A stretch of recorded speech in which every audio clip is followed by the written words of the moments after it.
to all of you, depending on where you are, and welcome to all of you to this virtual international conference on AI, work, innovation, productivity, and skills. My name is Stefano Scarpetta. I'm the Director for Employment, Labor, and Social Affairs at OECD. And a particular welcome to our lead speaker today for this session, Daron Acemoglu.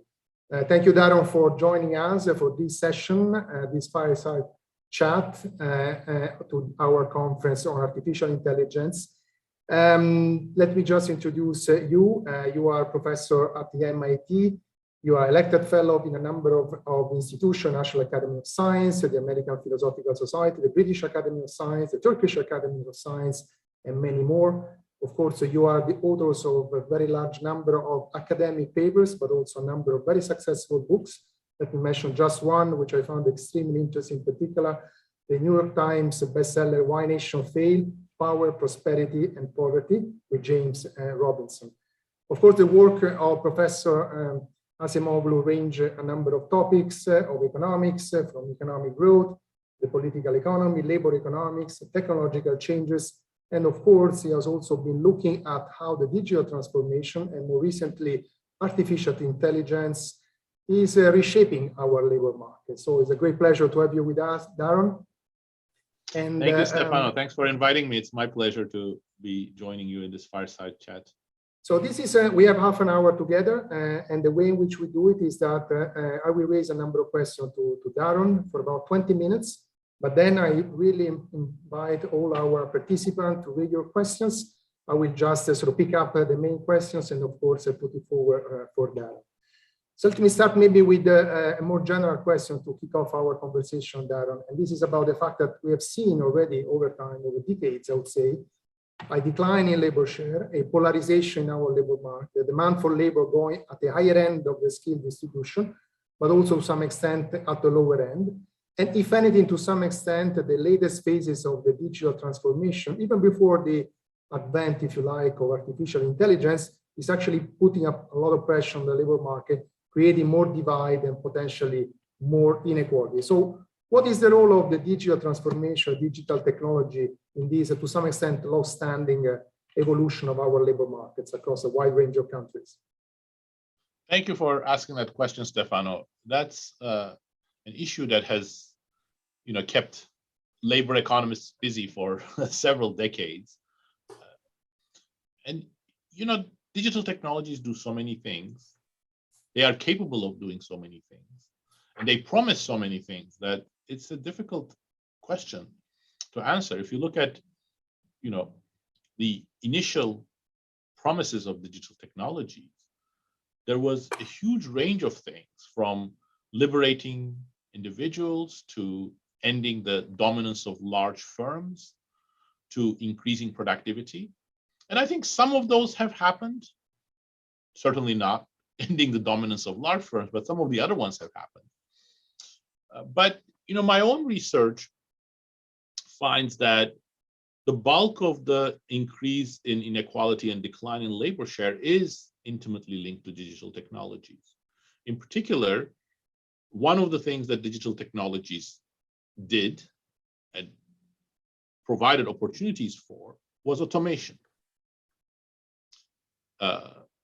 Specialized software was critical for automation of office work, white-collar jobs, starting in the late 1970s, early 80s. And digital technologies were also critical for numerically controlled machinery and then later robotics and other dedicated machinery. And all of these have really transformed work. In my most recent work on this topic with Pasquale Restrepo, what we find is that most of the changes in the US labor market have been driven by demographic groups that used to specialize in tasks in industries that were automated. So if you are a, say, college graduate man in your 30s, you're probably working in tasks that are not that easy to automate. Some of the workers that were low skill were also working in tasks that weren't that easy to automate, in construction, in household help, in security services. But then a large group of people, especially older high school graduate, high school dropout, some college workers, especially men, were working in blue-collar jobs in industries that underwent very rapid automation. Same true for women for white-collar jobs. And it's exactly those specific demographic groups that have been at the forefront of the increasing inequality. And when you look at the facts, you know, the way that we sort of sum up is that about 50 to 70% of the changes in the US wage structure are really intimately linked to automation, all of it digital automation. Thank you very much, Daron. And again, a comment to all the participants, you know, write down your question on the chat. Let's drill down a little bit more on specifically on artificial intelligence. I think only a few years ago, Stephen Hawking wrote the creation of power for artificial intelligence will be either the best or the worst thing ever to happen to humanity. And I think you yourself, Daron, wrote a piece on the NDR. The title is actually quite telling. It says Arms of AI. And I think you wrote in the abstract something like, if AI continues to be deployed along its current trajectory and remain unregulated, it may reproduce various social, economic, and political harm. So what is specific about AI? Should we worry more than what we have already been worried about, the increase in automation, the development of the previous vintage of the digital transformation? Well, thank you, Stefano. Let me first give some background. To start with, you know, what I said in response to your previous question about digital technology, I should clarify that's completely pre-AI. You know, AI is too recent to have played much of a role in most of the increases in inequality, which happened in the 80s, 90s, 2000s, early 2010. In a recent paper I wrote with Joe Hazel, David Otter, and Pasquale Restrepo, we measure the footprint of AI in the US economy by looking at vacancies that firms post for workers with specific skills for AI. And what we find is, you know, the takeoff of AI is really post-2015 phenomenon. There is really almost no hiring in any of these AI-like positions before then. So we're looking at very much the beginning of AI. The second thing I would like to say is that, you know, there's a lot of lack of clarity about what we mean when we talk of AI. Artificial intelligence, you know, makes people think, just like Stephen Hawking, of, you know, super intelligent machines that are going to come and take over all jobs and become the masters of humanity. Well, the word artificial intelligence, I think, is misleading. First of all, my assessment, of course, there are experts who violently disagree with this. My assessment is that, you know, we have no chance in hell of doing anything related to artificial general intelligence for the next 80 years, if not more. None of the approaches right now have much of a promise of going in that direction. So what, you know, really what people mean by artificial intelligence is the current phase or current fad in machine intelligence based on applying huge machine learning statistical techniques to huge unstructured data sets in order to sort of replicate some tasks that humans might be doing. I mean, there are exceptions, you know, AlphaGo, AlphaZero, protein folding, those are things that humans couldn't do, and they're not working on the basis of this sort of machine learning based intelligence. But most of the things that we are seeing in the economy are these machine learning, big data applications. By their very nature, these are very specific, but they are also very specific in a very important sense. If you go back to the 1950s and look at the aspirations of some of the leading people in machine intelligence, they had a very different view of machine intelligence. You know, Norbert Wiener wrote an entire book about how machine intelligence should be viewed as machines complementing humans. And many of the important innovations in software and hardware came out of the visions like places like Xerox that were based on Douglas Engelbart's research on developing, graphical interfaces, the mouse, etc. Those were all creating intelligence that would help humans or be complements to human intelligence. We have completely given up on that. And instead, artificial intelligence has become a code word for large companies collecting more and more data and using that data for very specific tasks, often to replace humans or sometimes to monitor humans. And that's the path that I find very worrisome, both because contrary to what Stephen Hawking, Bill Gates, or Elon Musk says, it's not actually bringing much intelligence or much productivity gain, but it's changing shifting the balance of power away from citizens and workers towards companies. And in that way, it's not just a continuation of the automation trend, but it's an entirely new trend of much more powerful companies in the economy. That is really what's worrying. No, indeed. I mean, we see already that you said is a recent phenomenon. We see sort of AI tools being used in hiring, in monitoring performance of workers, in selecting which workers should go to different type of training. And this is, of course, in large companies, but to some extent, this is also going to be extended also to other companies. I think at some point in some of your article, you said that this may also be a way for humans to de-responsibilize, so become less responsible, to actually use less of our intelligence instead of being fully complemented to what the algorithm can do themselves.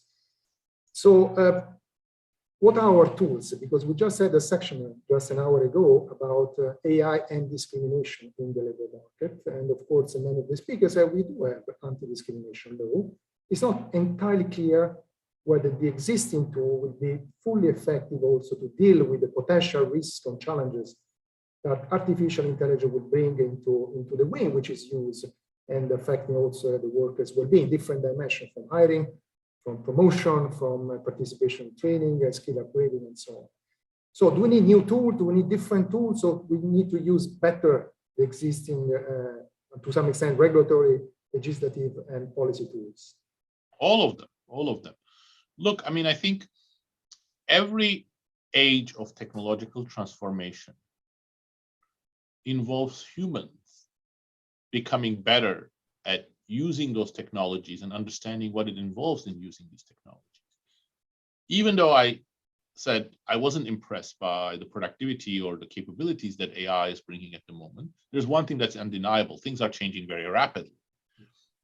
And they are changing in ways that we are not very used to. So in that sense, in some of the applications, AI has run far ahead of our capability to understand what it's doing and to adapt to it. That's very visible in social media.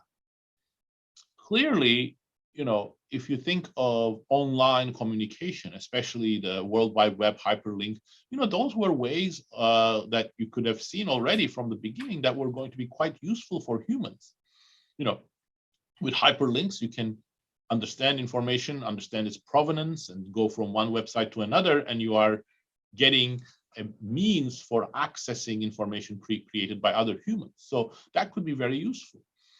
So social media, you can see, could be a continuation of that. You are communicating with other people in a way that may enable you to pool information across different sources in an effective way. But instead of getting that sort of amplification of human intelligence, what we have is the worst instincts of humans becoming amplified. Social media is not very effective at sharing reliable information, but it's very good at triggering people, getting people hooked, getting reactions from them, creating what people call filter bubbles, that you are becoming more and more drawn to like-minded individuals. That's just another example of we don't know how to use these technologies and they're not being regulated. We are responsible as individuals. We are misusing them, but also the platforms are responsible because they have a business model that really intensifies that misuse, and policymakers are responsible because they are actually either encouraging that or refusing to take any action. So in some sense, our way of becoming better at using these tools needs to take place at those three levels: individual consumers, companies, and regulators. They need to be synergistic. And unfortunately, we're not seeing much of a movement there. So, which suggests that we really need to have much greater attention along the lines of what you are saying. And in fact, that's the reason for why I'm saying all of the above. We need to be better educated about how to use social media. The business model of companies has to change. I see no other way of, reining in some of the worst instincts of big tech companies than forcing them to change their business model.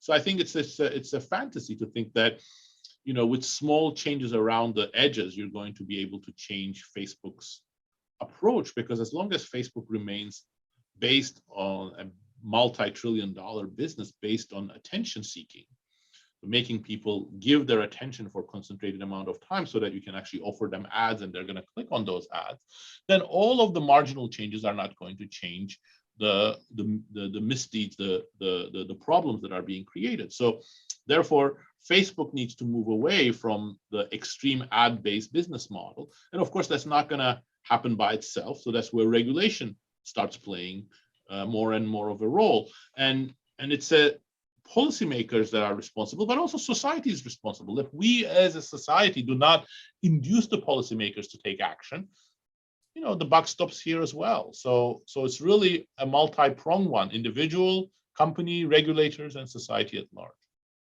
Oh, thank you, Daron. I think I see already had some questions in our chat, but before we get into that, just one follow-up question, because you made an important point at the beginning of your response. So the speed of change. So AI is really sort of entering the workplace at a very rapid speed. And associated with that, I think there is a lot of opacity. So the worker might not even know that to some extent there is an algorithm assessing their performance. So deciding whether or not they should participate in a given training or being promoted and so on. So some of the regulators say, well, the regulation out there already. The question is that the worker might not even know to some extent that AI is used for the benefit or maybe not for their benefit. So how can we reconcile the speed of change and the way in which AI is evolving with the democratic process, whereby our regulation, our laws, our policy tend to take time before they get developed? That's a critical question. I wish I knew the answer. So I think you are absolutely right about two aspects of this. One is that the exact ways in which these technologies are going to change things are unclear even to their designers. Sometimes the argument that I hear is the following. Humans make mistakes. We can substitute algorithms, and perhaps algorithms would make fewer mistakes. That's right. Humans make mistakes. Some of the mistakes are terrible, and it's very predictable. There are several studies that show how biased judges are, and some of it is their ideological bias, and some of it is just the time of day, for example, whether they are hungry and they give harsher sentences. So there are ways in which we should try to correct it. But substituting non-transparent AI programs instead of judges or instead of hiring managers, I think it comes with a lot of problems. And time is short, so I don't have time to get into all of them. But let me mention two. One is that I think a human can be questioned, that you can actually try to understand why a certain decision was made. And the second is that humans make mistakes and make choices in different ways. But if you have a hiring algorithm that says, oh, I'm very suspicious of somebody who has a 1-year gap between the ages of 17 and 18, and as that program is used by thousands of companies, that means they're going to all make the same choices. So it's much more systemic in terms of what it's going to imply. And in a way that we don't understand. We don't understand why our algorithm is doing that. We don't understand what the justification is. And so all of those, I think, are again, huge issues.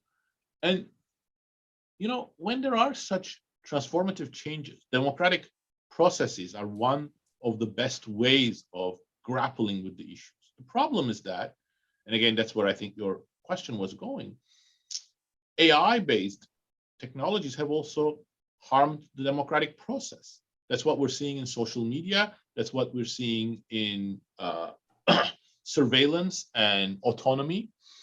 And all of these things really create a catch-22. Are we going to tackle what AI implies and take control of these technologies. But how we're going to do that when we cannot even agree on the most minute things at the moment because of the greater polarization and the greater filter bubbles that have been created, not just because of AI, but more generally in the society that we live in. So there are really very challenging questions. And I think complacency is the last thing that we can afford at the moment. Thank you, Daron. We have about 10 minutes, and there are actually a couple of questions at least I really would like to ask you. The first one is along the following lines. So to make sure that people are ready for the new jobs associated with the digital transformation, actually even with AI, should we rather invest in medium to longer term education, or should we actually focus more on the short-term skills upgrading? So is there a dichotomy between investing more in education, formal education, or should, given the speed of the transformation, we should focus more, additional results, I would say, on the training and retraining of workers already into the labor market who are affected by these transformations? Well, that's a very important question. There are exceptions, but the track record of government programs and even employer programs of retraining middle-aged workers is not great. So that already says that we have to be realistic about how much readjustment we can do by retraining workers. Some degree of retraining is possible. We can provide them more information about where new jobs are, more adaptability, but it's going to be difficult. So therefore, medium term might be more feasible. But let me step back and say that I actually also think that we should change the rhetoric in economics on this. So 99% of economists think education is the silver bullet when it comes to adaptation to new technologies. And, you know, I am in favor of investing in education and improving education as the next economist. But I think we cannot hide behind education and say, oh, you know, technology is changing. The only thing we can do is sort of invest more in education or make workers more adaptable. There are two problems with that. One is that it's never going to happen in a satisfactory way. You're not going to be able to turn 99% of the population into programmers. People have very diverse skills. You know, I think the manual skills, the dexterity, the adaptability that plumbers or electricians or landscapers have are extremely valuable skills, but those skills are not going to be cultivated by creating more specialized courses in STEM. So you need to have an environment in which all of these skills can be developed, and not everybody is going to be appropriately trained as a computer programmer or an engineer. So we really need to understand that education is not going to be a comprehensive solution. But second, I think education is often an excuse that economists hide behind, and they say, oh, we cannot do anything else, let's just go into education. But I think if technologies are being misused, then education is still useful, but it shouldn't be the main line of attack. We should stop the misuse of technology. Moreover, if technology is endogenous, as most of my work over the last, 2.5 decades has argued, it will be suboptimal for us to say, let's forget that endogeneity, let's allow technology to be decided by Microsoft and Google and Facebook, and then the only, lever we have is to change education. No, technology should meet education and available skills halfway. So therefore, we need a much more comprehensive way of thinking about these issues than just focusing on education and skills. Maybe an immediate follow-up question, Daron. Can we really sort of control the pace at which technology can be adopted by companies? I mean, do we have the tools for doing that? Some people say, there is a trend, the process of, digital transformation, AI transformation, evolution. It's very difficult to stop that. We can just cope with it. But there are ways in which we can influence the way in which some of these technology are adopted in a way that actually benefits the workers as much as the company themselves. Well, I believe so. First of all, I think the right image shouldn't be one of slowing down adoption. I think the right image should be one in which, A, we change the direction of technology. What types of new technologies we are producing. And second, responsible use of technology. So rapid adoption and responsible use are not the same thing. I am very comfortable in saying that I am not against blocking technological change in general, but I don't think most of the facial recognition software right now is being used responsibly. So responsible use is something we can advocate without, slowing down technological progress. But second, what direction we develop technology. The same sort of arguments that some of the boosters of the tech industry today were used 30 years ago, saying, well, we cannot slow down energy because that's the lifeblood of the economy. And that was the excuse for not introducing carbon taxes, and it's the excuse for just continuing with coal and oil and natural gas. But actually what we saw is that even a modicum of incentives and change in priorities of society led to a complete restructuring of the energy sector in the course of about 10 years. Today, about 25% of energy needs in Europe are from renewables, about 20% in the US are from renewables. And that sort of redirection took place with very little support from the government. If the government had done earlier, we could have done much better. And it's the same thing. I think, are we going to use AI? Yes. But what type of AI? We can provide better tools for companies to track their workers, better tools for governments to suppress their citizenry, as China is doing right now, better tools for rogue actors, some of them security services, some of them elected government, but still rogue, in the form of the NSO groups, Pegasus technology, or we can actually develop these technologies to provide greater choice, greater empowerment to the individuals themselves. So those are choices, and I don't think any one of them is more in line with technological progress. Of course, if you talk to big tech, they'll say, no, you have to give us that license. We're going to decide the future because we are the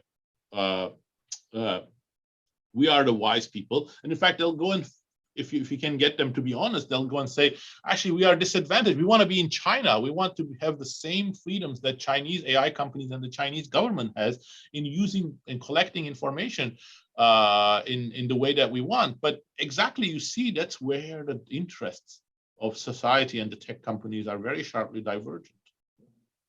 Thank you, Daron. And looking at the clock, we have about 3 minutes, but I definitely would like to ask you this question coming again from the chat. When we are talking about the future now, whether the economic research should we go more into studying how automation and job polarization is to some extent affecting the labor market, examining the impact of artificial intelligence on job tasks, substitution, augmentation, complementarity, or should we look more into the impact on systemic changes in firms and economy? So the big picture, or to some extent go granular and look at how this specific part of the digital technology, AI, is actually affecting the demand for skills, workplaces, and so on. I think we have to do both. I mean, if you look at AI, it's an enormously important topic. But there are, a dozen papers or so on using, detailed data on AI and what it's doing. So, we need much more of it. And exactly the two things that the person who asked the question is posing are in line with two theories of AI. One theory of AI is that it is about reorganizing some tasks, some narrow tasks. I'm very, very comfortable in saying that I subscribed to that theory to some degree, not as the only thing, but as one small part of what AI is doing. If you look at what, turning things into, prediction tasks is doing, it's really taking the bundle of activities that a worker does in an occupation, and then a subset of it now AI can do. So that's a very granular way in which we need to understand AI. But also other people have pointed out, and I completely agree with this as well, AI has systemic effects on organizations, how organizations are structured, how they communicate, how they innovate. And we need to understand those as well. If we just focus on one part of it, that will be a very partial understanding. And obviously all of those are potentially conflicting implications of AI. So it may well be that at the task level, AI is bad for labor, but perhaps at the systemic level, it's good for labor. So we need to understand all of these things. So I think, data collection, there's so little data on AI. conceptual frameworks about how AI is impacting. There are some very interesting ones, but we need more of them. Well, thank you so much, Daron. This has been a fascinating conversation. Big thanks to you, Daron Acemoglu, professor at the MIT and one of the leading experts in this field. A big thanks to all our participants for being with us in this session and the other sessions, and also for raising your question to Professor Acemoglu. Daron, I think to be continued. This is a fascinating topic. There is a lot to be done, as you said. There is a scope for much more research along the different fields that we have been just discussing. So very much look forward to meet you with you again and also to follow up on your work. Thank you so much to everyone. Thank you, Daron. Thank you very much, Stefano, and I look forward to seeing more of OECD's great work on this topic as well. With pleasure. Thanks a lot to everyone.